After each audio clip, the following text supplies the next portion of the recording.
সারা দেশে শিক্ষার্থীদের বাংলা ব্লকেট কর্মসূচি চলছে। কোটা বিরোধী এই আন্দোলনের আরও খবর জানতে আমরা ঢাকার বাইরের কি অবস্থা সেটি দেখবার চেষ্টা করছি। শুরুতে যাচ্ছি চট্টগ্রামে, আমাদের সহকর্মী শহীদুল সুমনকে দেখতে পাচ্ছি। আপনি যেখানে আছেন সেখানে বিক্ষোভ কর্মসূচি যারা পালন করছেন শিক্ষার্থীরা, সেখানকার অবস্থা আমাদেরকে একটু জানাবেন। কোথায় কোথায় আজ কর্মসূচি পালন করবেন তারা? সিলন ফ্যামিলি ব্লেন্ডের কড়ালিকার আর সতেজ স্বাদের পারফেক্ট ব্লেন্ডে স্বপ্নেরা মেলুক টানা।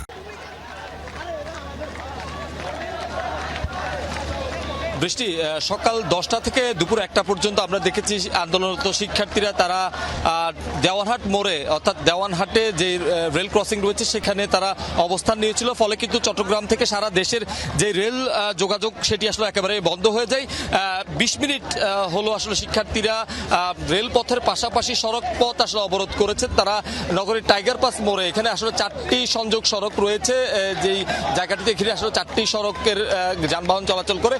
এই সড়কটি আসলে যারা অবরোধ করছে, ফলে চারদিক থেকে আসলে যারা যাতায়াত করছেন তারা কিন্তু আটকে পড়েছেন 20 মিনিট ধরে। ভোগান্তির কথা তারা আসলে বলছেন। তার পাশাপাশি এখানে যারা শিক্ষার্থীরা রয়েছেন তারা কিন্তু তাদের যে দাবি সেই দাবির পক্ষে তারা অনড়, তারা স্লোগান দিচ্ছেন এবং তারা বলছেন যতক্ষণ পর্যন্ত তাদের দাবি আদায় হবে না ততক্ষণ পর্যন্ত তারা তাদের যে আন্দোলন সেটি তারা চালিয়ে যাবেন। অর্থাৎ শিক্ষার্থীদের যে আন্দোলন রেলপথে ছিল তারা আগে থেকেই ঘোষণা দিয়েছিল রেলপথের পাশাপাশি তারা সড়ক পথ অবরোধ করবেন। যেহেতু আপনি জানেন যে হাইকোর্ট এই যে রায়টি আসলে আরো দিয়েছেন, 1 মাসের জন্য আরো এটি আসলে স্থগিত করেছেন। ফলে শিক্ষার্থীরা আরো বেশি ফুঁসে উঠেছেন এবং তারা কিন্তু রেলপথের পাশাপাশি তারা এখন এই মুহূর্তে এসে কিন্তু তারা সড়ক পথ অবরোধ করছে। আমরা একটু কথা বলতে চাই যে কোর্ট তো রায় দিয়েছেন 1 মাসের জন্য, তারা সেটি স্থগিত করেছেন। এখন আন্দোলনটা আসলে কোন পথে আগাবে? আন্দোলন আমরা যতদিন না পর্যন্ত আমাদের এই ন্যায্য দাবি আদায় না হচ্ছে ততদিন পর্যন্তই আন্দোলনটা চলবে।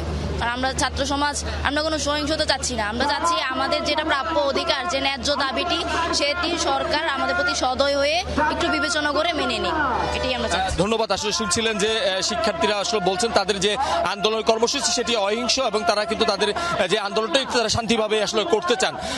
আমরা দেখেছি সকাল থেকে যেহেতু তারা রেলপথ অবরোধ করেছিলেন, সকাল থেকে চট্টগ্রাম রেল স্টেশনে ঢোকার অপেক্ষায় কিন্তু বেশ কয়েকটি আমরা দেখছি আসলে রেল ট্রেন অপেক্ষা করছে। তার পাশাপাশি চট্টগ্রাম থেকে আসলে বেশ কয়েকটি ট্রেন ছেড়ে যাওয়ার কথা, সবগুলো কিন্তু বন্ধ রয়েছে এবং পাশাপাশি যেহেতু সড়ক পথ এখন অবরোধ রয়েছে, ফলে চারপাশ থেকে আসলে সবগুলো সড়ক বন্ধর কারণে যান চলাচল বন্ধ হয়ে গেছে। ফলে অনেক মানুষই আসলে ভোগান্তিতে পড়ছে।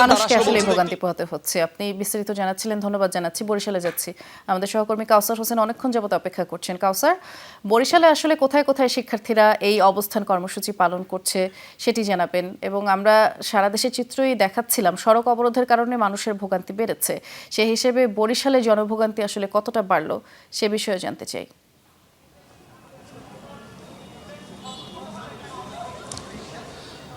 বৃষ্টি বেলা 12টা থেকে পূর্ব ঘোষণা অনুযায়ী বরিশাল বিশ্ববিদ্যালয়ে যে শিক্ষার্থীরা রয়েছে তারা যে সামনের মহাসড়কটি রয়েছে বরিশাল কুয়াকাটা সড়ক, সেই সড়ক অবরোধ করে বিক্ষোভ করে আসছেন এবং একেবারেই দুপুরবেলা, তাই কিছুটা বিচ্ছিন্নভাবে শিক্ষার্থীরা এই মুহূর্তে সড়কে অবস্থান করে আছেন। বিভিন্ন জায়গায় অগ্নিসংযোগ করা হয়েছে এবং যান চলাচলে কিন্তু বাধা প্রদান করা হচ্ছে এবং এখান এই সড়কে যেসব যান চলাচল করে সেই যান চলাচল কিন্তু 12টা থেকেই বন্ধ হয়ে গেছে। অর্থাৎ রাজধানী ঢাকার সাথে দক্ষিণ অঞ্চলের কুয়াকাটার যে যোগাযোগ সেটি একেবারেই বন্ধ রয়েছে। যদিও আমরা দেখেছি যে জরুরি যে যানবাহনগুলো রয়েছে, বিশেষ করে রোগীবাহী যে অ্যাম্বুলেন্সগুলো রয়েছে, সেটি আসলে এখানকার যারা শিক্ষার্থীরা রয়েছে, যারা আন্দোলনরত রয়েছেন, তারা ছেড়ে দিচ্ছেন এবং তারা বলছেন যে সুপ্রিম কোর্ট যে শুনানিতে যেটা বলেছেন যে উচ্চ আদালতের রায়ের উপরে যে 1 মাসের স্থগিতি দিয়েছেন, সেটি আসলে তাদের দাবি নয়। তাদের যেটি দাবি যে কোটা সংস্কার করতে হবে, মুক্তিযোদ্ধা কোটা